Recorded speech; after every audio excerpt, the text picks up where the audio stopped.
So integration and intermingling of education, skilling, and work experience. You have to be learning outcome-based education backed by very credible assessments. Similarly, all hard separations have been removed. You understand that very well.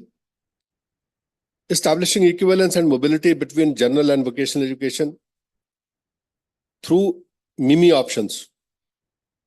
We'll look at that in a short while. Integration of vocational skills, employability skills, emerging and future technology skills with online and blended learning.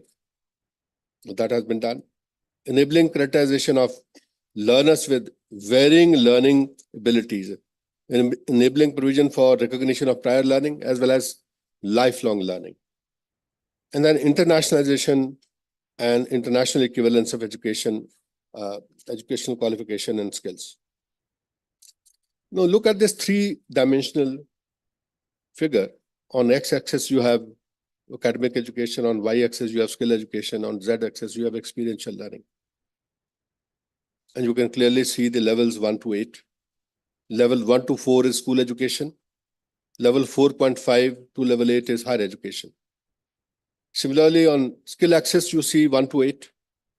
And you can very clearly see that as you go along on the skill axis, the entry qualification gets tougher and tougher. For example, if somebody wants to enter at level 4.5, he should be either in U.G. education or diploma with experience or 12th with longer experience. So he can enter 4.5, skill level 4.5. Now, 1,200 hours of learning per year has been prescribed under the NCRF. That means 40 credits per year or 20 credits per semester. And for the higher education institution, the formula of 15, 30, 45 applies. Whereas for skill education and for school education, it is average of 30 hours per credit, because there it is very difficult to distinguish between the theory and the practical part of it. Up to 50% credits can be earned from the skill courses. Assessment is mandatory for earning any kind of credits. And NCRF recognizes and enables creditization of all learnings. So whatever you are teaching in the institutions or whatever activities are going on in the institutions can all be creditized. It's up to you. You design your curriculum in such a way, you define how many credits to get from what kind of courses or what kind of activities, and how you are going to assess those activities. As long as you can do that, you can creditize almost anything, including sports activities, fine arts, yoga, NCC, Shramdan, in addition to your internship, apprenticeship, experiential learning, on-the-job training. So every kind of learning. Even assessment is a learning. So the time you spend on assessment is also counted towards 1,200 hours of learning. So that NCRF table you would have seen in the NCRF notification of U.G.C. This is one single continuum, right from your foundational skills, foundational education, to preparatory education, to middle, secondary, senior secondary, UG, PG, and then PhD. It's a continuum. For the first time this has happened, and India is the first country to adopt credit system even for school education. It's nowhere in the world. And I'm very happy to say that school education has also notified their guidelines for creditization in school education. There was a high-level committee constituted under Professor M. Jagdish, which looked at higher education, school education, as well as skill education. And the SOPs have been framed and issued in a very comprehensive manner, so that there is very smooth movement from school education to higher education, skill education. One can go in at any point, come out at any particular point. So the basic principle of creditization is that first you define the learning outcomes for any learning. Map it with qualification noses, courses or MCs, and you assign it the appropriate NCRF level. This you assign through the level descriptors, which are part of the learning outcomes.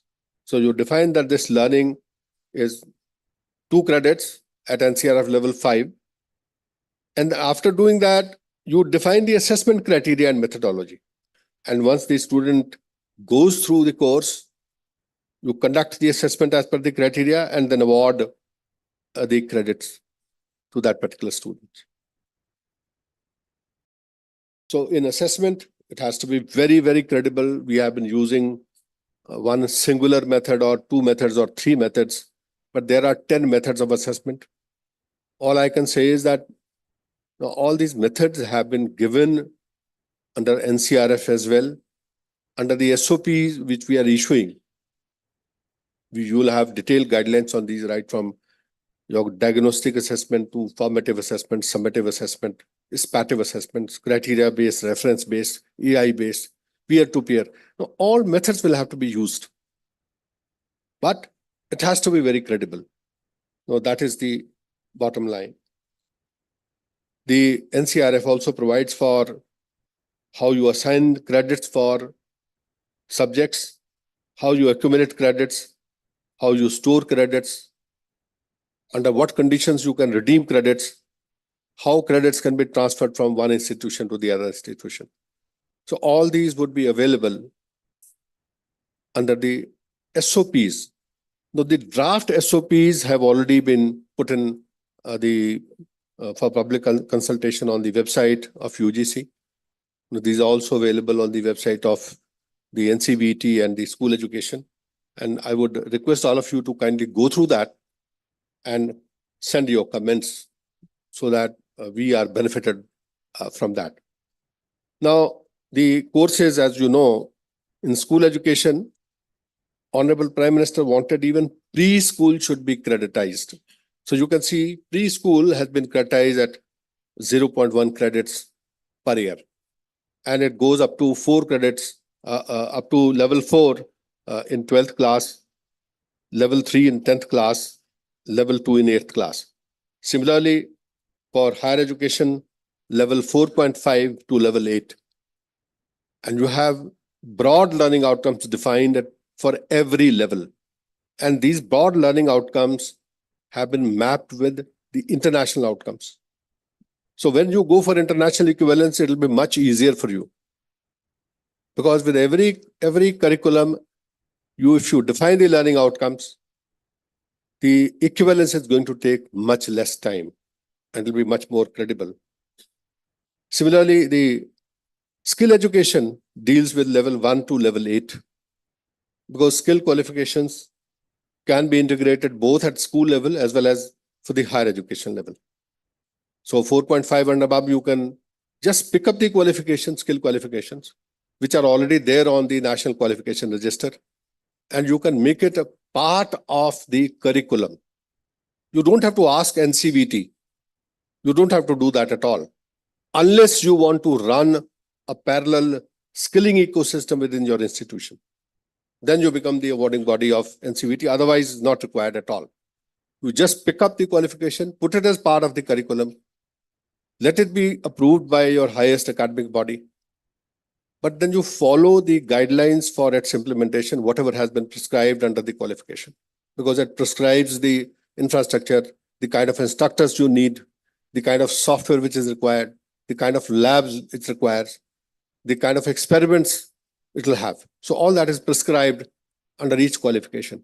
And there are more than 7,000 qualifications which are now available. So I was explaining that 50%, up to 50% of the credits you can have from the skill education, and this skill education can also be under NHEQF or NSQF. So it could be both the higher education qualification framework as well as from the skill education qualification framework. So you pick it up, put it as part of the curriculum, get it approved by the highest body, and you simply implement this. But if in case you want to run the skill qualification as a standalone qualification, not for your regular students, even for students outside your regular students, you can do that. In that case, there's a very easy process of getting the recognition from NCBT. So all qualification in that case, whatever qualification you run would be approved at the national level. And the body which approves those qualification has the representative of the U.G.C and AICT also as part of that committee. That's a national level committee.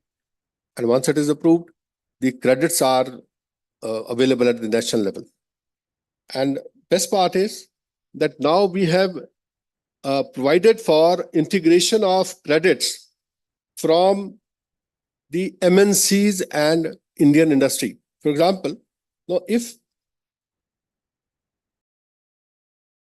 Microsoft, Oracle, IBM, they are running courses, the students, after passing out from your institution, they are going to these institutions and they are actually doing these courses so that they get employed, their employability is improved.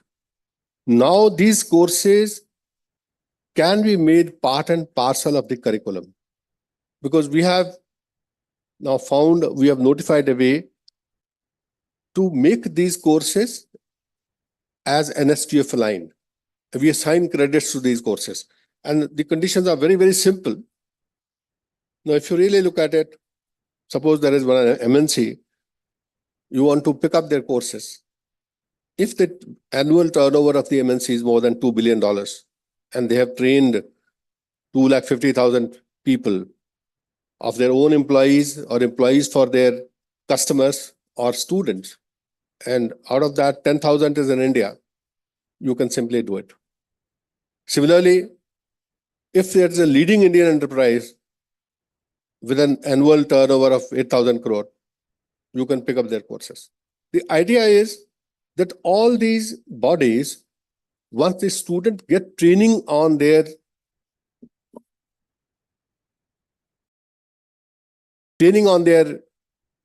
systems, it can be part and parcel of the curriculum itself. So student would also do it with a lot of interest, and he will get creditized for that. So storage accumulation, you heard about ABC, and you heard about how the student has to register for ABC and how actually the credits are transferred. So I'm not going to go into that.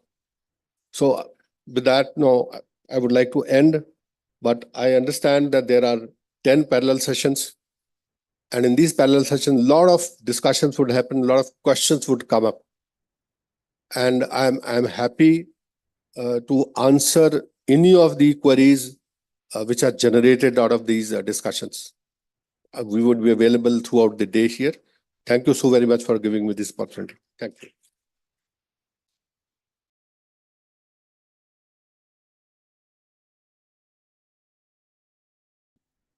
Thank you so much, sir, for so eloquently taking us through the challenges in the Indian ecosystem and also telling us strategies that are available to equip us to overcome these hurdles. I now request Professor T.V. Kattimani, Honorable Vice Chancellor, Central Tribal University of Andhra Pradesh, to propose the vote of thanks.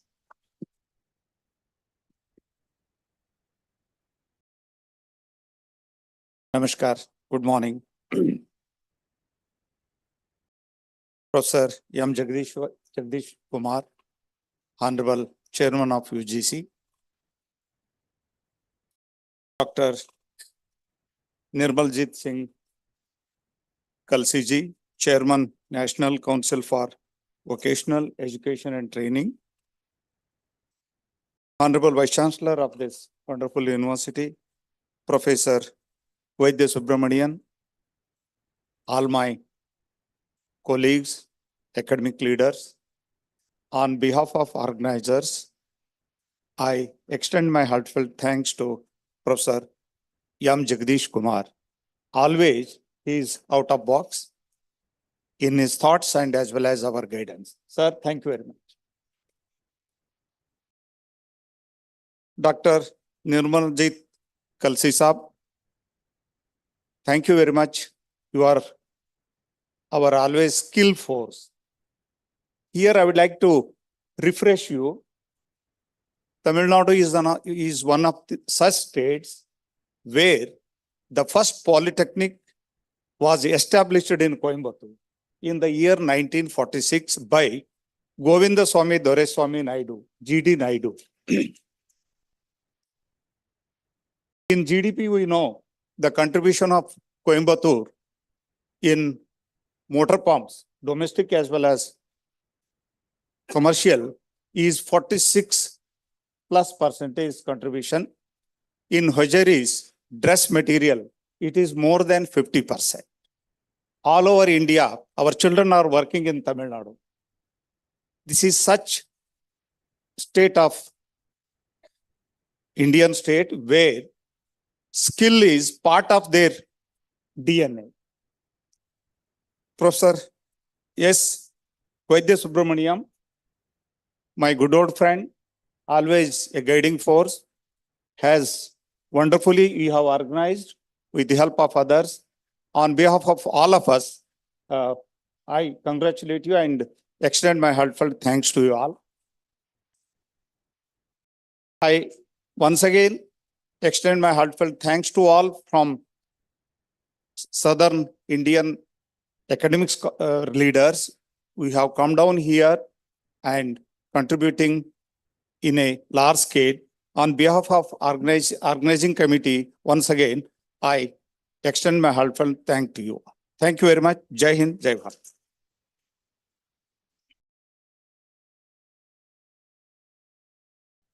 Thank you, sir. I now request all of you to kindly rise for the national anthem and sing along with us.